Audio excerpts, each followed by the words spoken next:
Assalamualaikum warahmatullahi wabarakatuh. Selamat siang, salam sejahtera bagi kita semua. Pada kesempatan hari ini saya akan menjelaskan tentang sistem imun.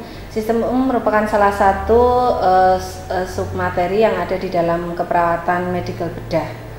Yang pertama tentang fungsi sistem imun, ya, di mana sistem imun sendiri berfungsi untuk melindungi tubuh dari invasi penyebab penyakit dan menghancurkan serta menghilangkan mikroorganisme atau substansi asing, di mana substansi asing itu meliputi bakteri, virus, jamur, dan juga protozoa.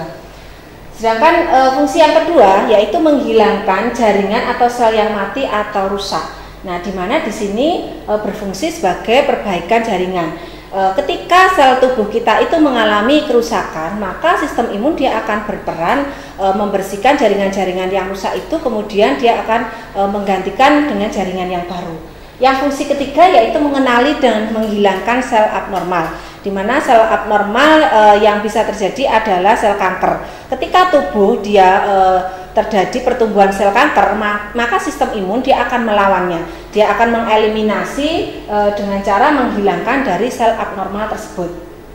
Kemudian sasaran utama dari sistem imun sendiri adalah bakteri patogen dan juga virus. Sel yang berperan di sini dalam sistem imun adalah leukosit yang merupakan sel imun utama, di samping juga sel plasma, makrofag, dan sel mas.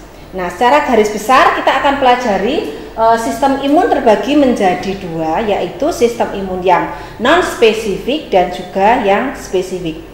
Di mana sistem imun yang spesifik ini dia akan mengeliminasi ataupun dia akan menghilangkan semua mikroorganisme maupun zat asing yang masuk ke dalam tubuh kita tanpa dia dipengaruhi oleh siapa ataupun apa yang masuk ke dalam tubuh kita. Sedangkan yang spesifik, sistem imun yang spesifik dia akan spesifik pada mikroorganisme tertentu ataupun dia akan membentuk pertahanan yang non-spesifik. Di mana untuk sistem imun yang non-spesifik terbagi menjadi tiga, yaitu secara fisik atau mekanik, kemudian secara terlarut, dan juga seluler. Di mana contoh dari sistem pertahanan non-spesifik secara fisik atau mekanik yang pertama adalah kulit. Ketika ada mikroorganisme yang masuk, maka kulit kita ini akan berusaha dia mengeliminasi sehingga mikroorganisme tidak bisa masuk ke dalam tubuh kita. Ketika kondisi kulit kita ini utuh, mikroorganisme tidak bisa masuk. Tetapi ketika ada sesuatu yang intak ataupun rusak kulit kita, itu adalah kode internal bagi mikroorganisme untuk masuk. Yang kedua adalah selaput lendir, di mana seluruh saluran pernapasan kita dan juga saluran pencernaan kita itu adalah dilapisi oleh selaput lendir.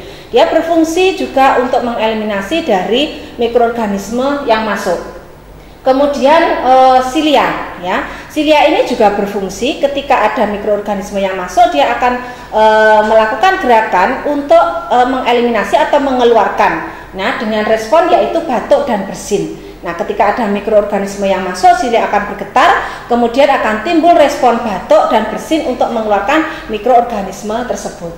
Kemudian yang pertahanan selanjutnya yaitu yang sistem terlarut, di mana di sini berupa biokimia, seperti misalkan dia asam lambung. Ketika ada mikroorganisme yang masuk bersama makanan kita di dalam lambung, di situ ada asam lambung yang dia berfungsi untuk membunuh mikroorganisme yang masuk. Kemudian lisosim. Lisosim adalah enzim dia yang akan merusak sel-sel dari bakteri ataupun menghancurkan.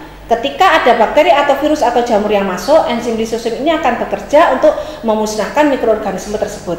Kemudian yang terlarut secara humoral yaitu sistem komplement, interferon, dan juga C-reaksin protein. Dia berfungsi secara mekanisme di sini untuk mengeliminasi dari mikroorganisme yang masuk.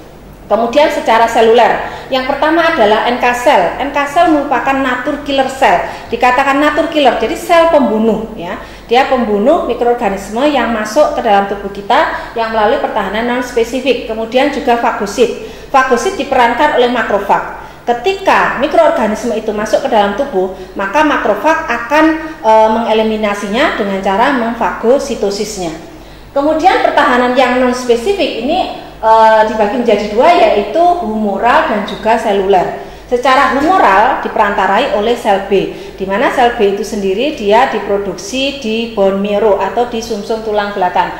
Sedangkan sel selular, pertahanan spesifik yang selular atau sel T, dia diproduksi di timus, di mana ketika pertahanan non spesifik bekerja pada waktu mikroorganisme masuk, yang pertama bekerja adalah non spesifik. Ketika non spesifik bekerja, maka yang spesifik dia akan mempersiapkan, yaitu membentuk imunoglobulin melalui sel beta.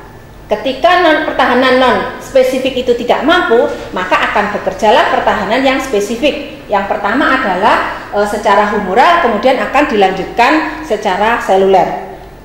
Di sini sebagai mekanisme untuk sistem imun secara gambar akan kami jelaskan ya. Ketika mikroorganisme masuk, di situ terlihat, jadi gambar bintang itu adalah gambaran dari mikroorganisme ya. Pertahanan imunity atau non spesifik yang bekerja. Nah, dia akan masuk, mikroorganisme atau mikroba ini dia akan masuk melalui epitel barrier. Ketika barrier atau epitel kulit itu utuh, maka mikroorganisme tidak bisa masuk. Nah, ketika epitel ini dia terjadi intak atau perlukaan, barulah merupakan pot de intere masuknya dari mikroorganisme. Selanjutnya, mikroorganisme yang masuk dia akan dikelilingi oleh makrofag. Makrofag ini dia akan berusaha untuk memfagositosis dari mikroorganisme atau mikroba tersebut. Kemudian juga komplement serta NK sel juga akan berusaha untuk menghilangkan atau mengeliminasi dari mikroba yang masuk. Pertahanan non-spesifik atau innate immunity ini akan bekerja selama 0 sampai 12 jam.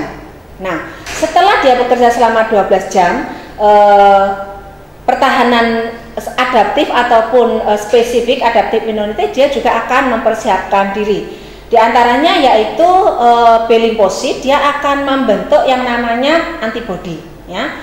Kemudian ketika pertahanan non spesifik ini sudah dia tidak mampu untuk mengeliminasi mikroorganisme, maka dia akan diperantarai oleh limfosit B, akan terbentuklah yang namanya reaksi antigen antibodi. Jadi antibodi itu dia dibuat sesuai dengan antigen yang masuk. Jadi dibuatlah antibodi sesuai dengan antigen yang masuk. Ini contohnya misalkan yang masuk adalah virus misalkan campak, maka untuk sel B ini dia akan membuat antibodi yang spesifik untuk virus campak. Nah, kemudian akan terjadi reaksi antigen antibodi. Yang selanjutnya adalah sistem imun spesifik yang diperantarai oleh sel T. Ya, sel T yang diproduksi oleh T limfosit, dia akan berusaha mengeliminasi kemudian membentuk efektor dari T sel. Nah, pertahanan spesifik atau adaptif immunity ini akan bekerja dalam waktu 1 sampai 5 hari. Nah, ketika sistem imun baik itu yang spesifik maupun yang non spesifik tidak bisa mengeliminasi dari mikroorganisme, maka akan terjadilah suatu respon infeksi dan individu tersebut akan jatuh dalam kondisi sakit ya. Nah, ini beberapa patogen dari tubuh kita atau dari tubuh manusia, diantaranya adalah bakteri, virus, kemudian jamur, protozoa, dan juga parasit. Kemudian ini adalah prosentase daripada sel dalam sistem imun ya di dalam tubuh kita, di mana untuk limfosit B itu dia juga terdiri dari basofil, mast cell, kemudian neutrofil, eosinofil, kemudian monosit dan makrofag, limfosit, dan juga sel plasma serta sel dendrit, di mana komposisinya untuk basofil dia rata-rata seluruhnya ada di dalam pembuluh darah, kemudian untuk neutrofil sekitar 50-70%, kemudian eosinofil 1-3%, kemudian monosit 1-6%, dan limfosit 20-30%, dan selanjutnya. Nah, ini masing-masing untuk sel imun ini mempunyai fungsi yang berbeda-beda, di mana diantaranya adalah merilis dari beberapa mediator kimia ya, dan juga mediator inflamasi dan juga respon alergi. Nah, ini untuk sel imun kita dibagi menjadi sel leukosit, kemudian plasma, makrofag, dan sel mast. Sel leukosit itu sendiri dia nanti akan dibagi menjadi neutrofil, basofil, eosinofil, monosit, dan juga limfosit. Kemudian yang dia berperan di sini untuk limfosit sel B, kemudian sitokin sitotosik T sel, kemudian T helper sel, kemudian juga NK sel. Baik, terima kasih atas perhatiannya. Assalamualaikum warahmatullahi wabarakatuh.